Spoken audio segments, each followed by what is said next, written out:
David L. Dreyer. The Rise of Napoleon. Napoleon was born in 1769 on Corsica, a French island in the Mediterranean Sea. His family was a part of the Italian nobility that remained on the Corsica after the French took over the island from the Italian Republic of Genoa. The year before, Napoleon went to grade school on Corsica and then studied at two military schools in France. He graduated as an army lieutenant in 1785. In 1789, the people of France rose up in the revolution against the king. The French Revolution ended the monarchy that had ruled France for centuries.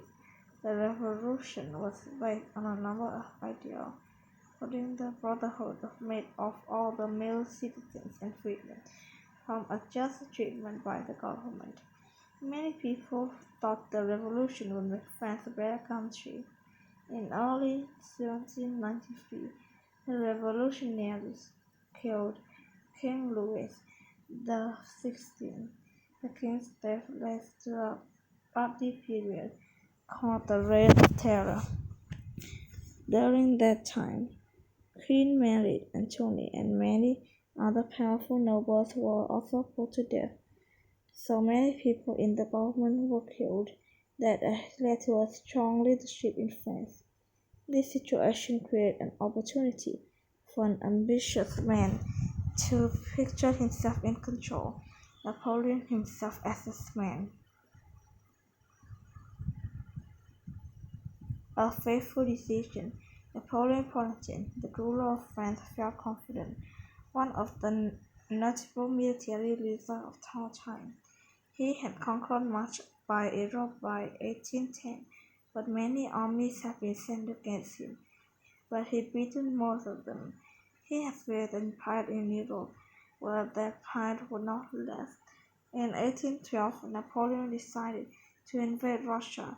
Russia was trading with Great Britain, France's main enemy, and it was about to join forces with the British against the French to protect his empire. Napoleon led his huge army to Russia to prevent that alliance. Napoleon had little reason to doubt that he would conquer Russia, but he was not about to make mistake of his career. In 1793, Napoleon was sent to fight British forces at Toulon in southern France.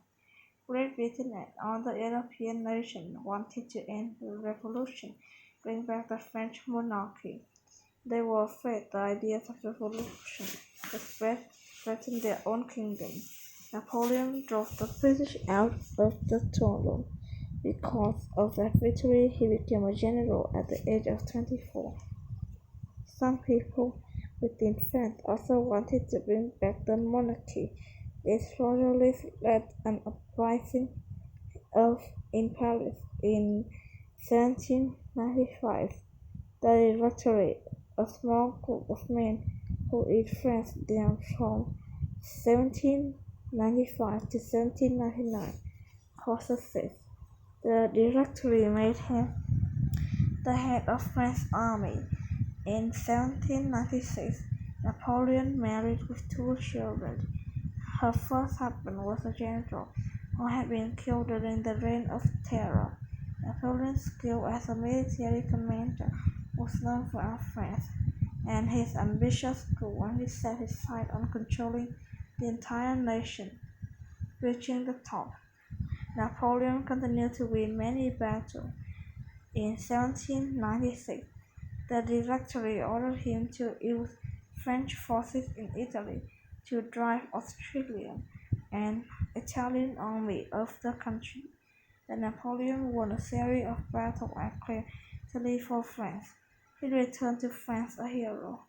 2 years later, in 1798, Napoleon led a small army into Egypt to stop British trade with Middle East. He won several battles in Egypt, but then British naval ships defeated the French fleet in the Battle of Nile. that lost his blocked Napoleon's plans to send his army across the Channel to England. In 1799, Napoleon overthrew the Directory and became the first consul of the Republic, giving himself the power of the dictator. And in the 1804, he crowned himself Empire of France, which had so recently rid of kings, was now ruled by an empire. An expert administrator, Napoleon was genetic and focused in administration. He was embattled. He made changes in the government and created a national bank. He also worked to fix problems with France's economy, courts, and system of higher education. Perhaps the most significant of Napoleon's changes within France was the Napoleonic Code. The code organized France's legal system. It removed women's rights, giving more power to husband and father. The code granted male citizens equal rights and freedom of religion, saying that jobs should be given based on merit. But the code also reintroduced slavery, which had been abolished in France. Napoleon and the old tax collection system, which uses elected collector. He picked new tax collectors who were paid salaries to take sure where the tax money was used, how Napoleon wanted. He watched government spending closely. As a result of his changes, Napoleon had enough money to fund his endless war. Europe and war. Napoleon wanted to rule an empire in Europe, but the European nations wanted no part of French domination. They opposed Napoleon with all their might. Over a period of 12 years, from 1803 to 1815, the Napoleonic Wars raged across Europe. Napoleon enlisted huge numbers of soldiers, including many from conquered nations, and devoted French resources as to waging war. His army, called the Great Army, eventually totaled about 680,000 men. France's enemy formed a series of alliances aimed at ending Napoleon's ambitions, but he defeated them successfully on land, and his empire grew. He installed France's representatives as rulers of the conquered nation in order to turn them into allies. Napoleon pursued the Russian army deeper into the country. His army is getting smaller and weaker from lack of supplies. He reached Moscow in mid-September, but found it almost deserted. Tsar Alexander the First refused to fight Napoleon. Instead, he had stripped Moscow of supplies and instructed his army to set fire to much of Moscow after Napoleon his forces arrived. In mid-October, with the little to eat in the winter approaching, Napoleon turned his army homeward. Russian forces constantly harassed the French army as it withdrew. Only about 10,000 soldiers made it back to France. The disaster in Russia marked the beginning of the end for Napoleon. Forces of an alliance nation surrounded Paris in 1840 and forced him to give him his throne. Napoleon was exiled to the Italian island of Elba. However, he escaped in early 1815 and raised a new army. The end of Napoleon. Wait a minute. The end of Napoleon. In 1812, Napoleon made the most significant military blunder of his career when he invaded Russia.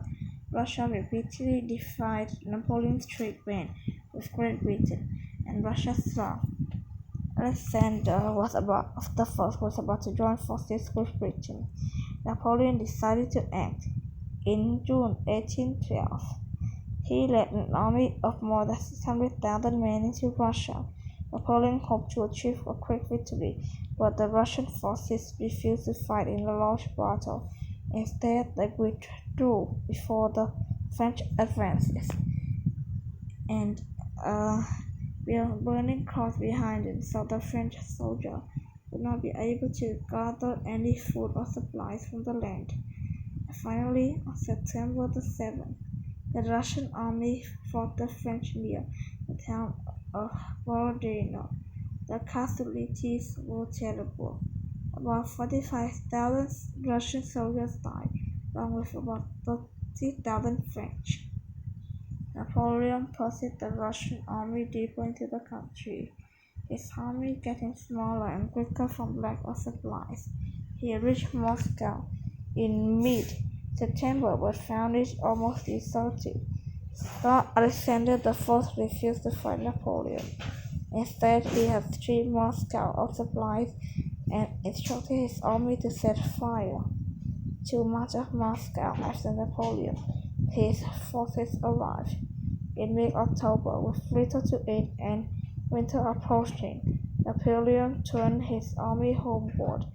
Russian forces constantly harassed the French army as it made the withdrawal. Only about 10. Wait a minute, I read it already! Napoleon's legacy. Napoleon's ideas have a major influence on modern politics. Many nations in Europe, Latin America, and the Middle East have used ideas for Napoleon's civil code as a basis for their own legal structure. Napoleon's legacy also includes a new style of warfare in which all parts of a nation are devoted to a war effort, regardless of support.